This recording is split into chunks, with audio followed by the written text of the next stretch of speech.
అందరికీ నమస్కారం అండి. నేను చూసిన జీవితం, నేను ఒకళ్ళ జీవితం నా ఎదురుగా ఉండి చూస్తున్న జీవితం. ఈ మధ్యకాలంలో జాతరలు అవి జరుగుతున్నాయి కదా, తీర్థాలని జాతరలని జరుగుతూ ఉంటాయి వేసవకాలం వచ్చేటప్పటికి. అలాగే వాళ్ళ ఊరిలో జాతర జరుగుతుందని అందరూ కలిసి అమ్మవారికి బట్టలని అవన్నీ పట్టుకుని వాళ్ళు ఎక్కడో అక్కడి నుంచి ఇక్కడికి వలస వచ్చారు. ఇక్కడ ఉంటున్నారు.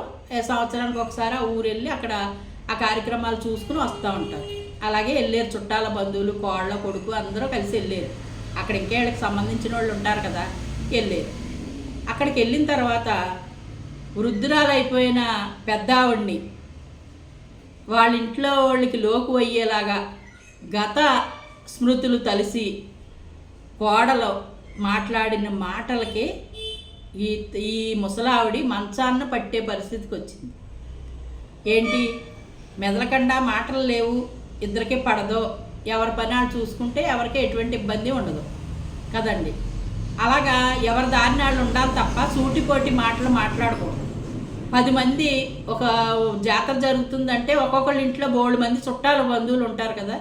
అవి ఉండేటప్పుడు ఈ తల్లిని అత్తగారిని ఈ కోడలో ఆ ఇంట్లో చుట్టాల ఇంట్లో ఉండి, ఆడబడుచు ఇంట్లోనో ఎక్కడో ఇంకొక చుట్టాల ఇంట్లో పెనమాంగారులు పెన్నత్తగారు ఇళ్లలో ఉండి ఒకలాంటి వ్యంగ్యభావంతో ఆవిడ అక్క చెల్లెళ్ళ పిల్లల్ని ఆవిడ్ని చిన్నబుచ్చినట్టు మాటలు, అనరాని మాటలు, ఒక నైట్ అంతా కూర్చుని ఒకలాంటి దెప్పు పొడుగు మాటలతోటి అందరూ వింటుండగా వాళ్ళందరికీ చెప్తూ ఉన్నదంట. ఉంటే అవతల వాళ్ళు అందరూ కూడా అవును నువ్వు అలా చేసావంట, నువ్వు ఇలా చేసావంటే ఎప్పుడో 40 ఏళ్ళ నాటి జీవితం అది.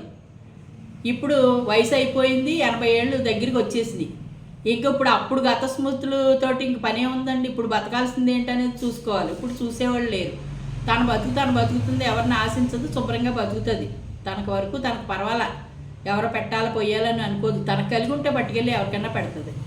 అలాంటి దాన్ని మాట్లాడేటప్పటికి ఆవిడకి చాలా బాధ అనిపించి తెల్లవారులు నిద్రపోకుండా ఉంటే వాళ్ళు ఉన్నవాళ్ళు ఉంటారు కదా, వాళ్ళు బాధపడకమ్మా అని చెప్తే అప్పటికప్పుడు బయలుదేరిపోయి వచ్చేసింది ఊరి నుంచి ఒక్కతే.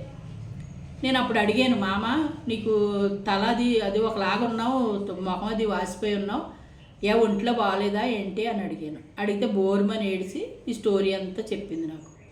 చెప్పి చాలా మనసు బాధ అనిపిస్తుందమ్మా, బతకాలని లేదు నాకు అంది. పిచ్చిదానా, నువ్వు చచ్చిపోతే వాళ్ళకేంటి, నువ్వు బాధపడతావు, నువ్వు పోతావు, కొడుకంటే మగోడు ఆడికి అర్థం కాదు, అందు గురించి అని ఇటువంటి అసలు పట్టించుకోకూడదు. ఎప్పుడుదో లైఫ్ అది. నీ చిన్నతనంలో జరిగిన ఇవన్నీ నేను ఇప్పుడు గుర్తు చేసి మాట్లాడతాం, కావాలని రెచ్చగొట్టి మాట్లాడతాం. అది అలాంటి వాళ్ళకి పోటీగా బతకాలి తప్ప చనిపోయి ఏం సాధిద్దావు, చనిపోతాం కాదు, బతకాలి. ధైర్యంగా ఉండు, శుభ్రంగా తిను, ఇంజక్షన్ అది చేయించుకో, శుభ్రంగా ఉండని 2 పూటలు మేము ఏదో మంచి చెడ్డ చెప్పి చూస్తే కొంచెం కోలుకుని నిలతొక్కుంది. అది ఎంత తప్పండి. అది అంత జనంలో ఆ మనిషిని కించపరిచినందువల్ల నీకేంటి కలిసి వచ్చింది కదా. అయ్యి ఏంటండి, పిల్లలతో ఉన్నవాళ్ళు ఏది పాపమో ఏది పుణ్యమో కూడా ఆలోచించరండి.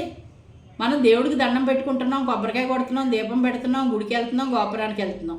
కానీ ఇంట్లో ఉన్న వాళ్ళని ఈ రకమైన హింసలు పెట్టి బాధలు పెట్టి వాళ్ళని అన్నరాని మాటలని నువ్వు చేసింది నీకు ఫలితం ఇస్తుందా?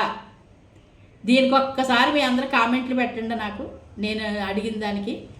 ఎంత తప్పండి అది. పెద్దోళ్ళని ఉసిరు పెట్టకూడదు. నీకు ఇష్టం లేకపోతే పక్కకు తప్పుకో, అంతే తప్ప ఆవిడికి ఈవిడికి చాలా నాళ్ళ నుంచి మాటలు లేవు, చాలా సంవత్సరాల నుంచే మాటలు లేవు నాకు తెలిసి. ఆ సంవత్సరాల నుంచి మాటలు లేనప్పుడు ఇప్పుడు ఎందుకు? ఆ భర్త లేడు, ఉన్నాడు, విడిపోయారు వాళ్ళు, ఏదో కారణం చేత విడిపోయారు. ఇప్పుడు ఆ గతాలన్నీ తవ్వి వాళ్ళందరికీ లోకు చేసి కొత్త చుట్టాలు ఎక్కడెక్కడి నుంచో వచ్చి కూర్చుంటే వాళ్ళ దగ్గర ఇవన్నీ చదివింది. అది మనసు బాధ అనిపించింది ఈవిడికి. ఇంకెప్పుడు వెళ్ళక మామ, ఎందుకు నీకు, నువ్వు గుడికి వెళ్ళాలనుకుంటే వెళ్ళిపోయి ఒక్కదాన్ని వెళ్ళి వచ్చేయి, అంతే తప్ప అలాంటి జనంలోకి అలాంటి వాళ్ళ దగ్గరికి అసలు వెళ్ళకు నువ్వు అని చెప్పి నేను ధైర్యం చెప్పాను. నువ్వు చెప్పబట్టి నాకు మనసు కొంత కుదిరిపడిందమ్మా అని బోర్మని ఏడిసింది. ఎంత బాధ అంటే ఎంత ఏడిసిందంటే అండి, చాలా ఏడిసింది. చాలా పాపం కదండి అది. పిల్లల పాపలతో ఉన్నవాళ్ళు పెద్దోళ్ళని కదిపి పెద్దోళ్ళని ఒక మాటని పైచాచిక ఆనందం పొందేలాగా ప్రవర్తించటం తప్పు. అలాగా చేశారు అంటే అది పాపం చుట్టుకుంటుంది. అందు గురించి అని భగవంతుడికి దండం పెట్టకపోయినా పర్వాలేదు. మనం పాపాలు చేసుకోకుండా ఉంటే పుణ్యాలు చెయ్యకపోయినా పర్వాలే. ఏమంటారు? అదే తన తల్లిని అయితే అలా ఈదిలో పెడద్దండి. అత్తగారిని కదా అలా ఈదిలో పెట్టింది. తన తల్లి చనిపోతే ఎంతో ఇది చేసింది.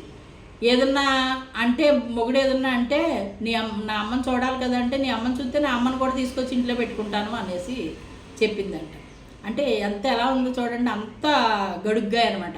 పోనీ ఆవిడేమైనా చిన్నపిల్ల కాదు, తెలియని జ్ఞానం కాదు.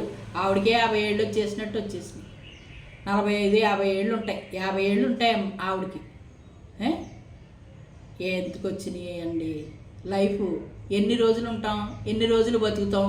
బతికిన 4 రోజులు మంచి మాట వేసుకుని చనిపోతే మనిషి చచ్చినా బతికినా సరే మంచి అనేది మిగిలిపోద్ది.